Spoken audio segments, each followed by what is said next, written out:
Bonjour, nous abordons la leçon 8, l'Église, une famille. Je vous invite à poser la question suivante aux jeunes. Pensez-vous que l'Église constitue vraiment une famille? Sinon, pensez-vous que ce soit possible? Alors que faudrait-il faire pour que ce soit possible?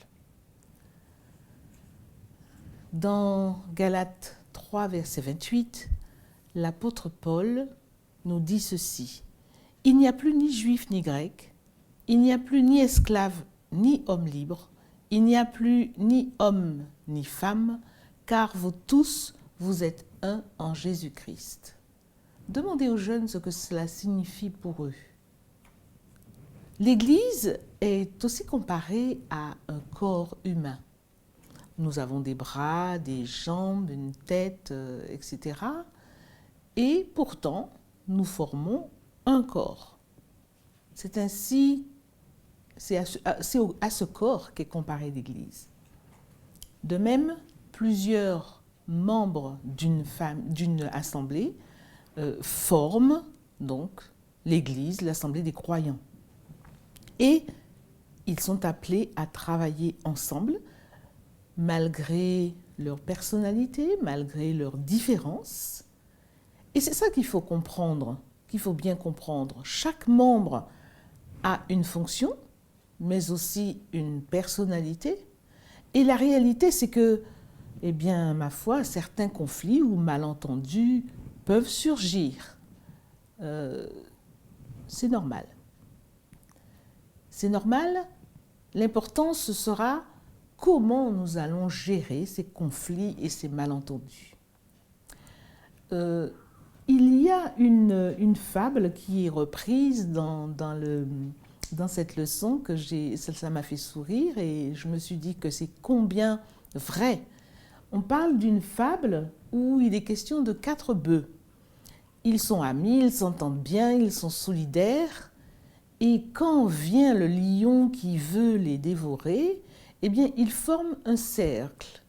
Ils sont bien ensemble, la queue donc au milieu du cercle, si bien que chacun des bœufs peut voir d'où vient le lion et préparer ses cornes pour l'attaquer. Et le lion reste en respect. Mais un jour, ces bœufs commencent à se jalouser, à créer des problèmes, à avoir des conflits. Il y a des conflits entre eux. Si bien qu'un jour, ils vont chacun de leur côté, ils vont paître chacun de leur côté. Alors vous devinez la suite. Comme chaque lion était tout seul, et donc pratiquement sans beaucoup de défense, le lion n'a pas tardé à les manger tous, un par un. Eh bien, cela nous donne une bonne leçon. Si vous prenez un fil, par exemple, une pelote de laine, un fil, vous n'aurez pas de mal à le casser. Si vous triplez ce fil, il sera plus résistant. Vous aurez beaucoup plus de mal à le casser. Eh bien, c'est ainsi. L'union fait la force. Et si nous restons unis et ensemble, eh bien, nous aurons plus de force et plus de chances d'avoir une victoire.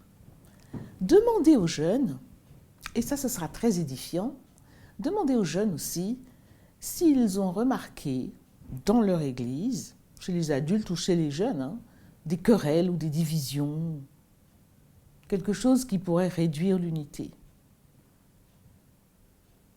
Peut-être serez-vous surpris des réponses. Et vous pourrez en tirer des conclusions aussi, en leur donnant quelques pistes pour, malgré leurs différences, rester unis et avoir le même objectif et la même vision.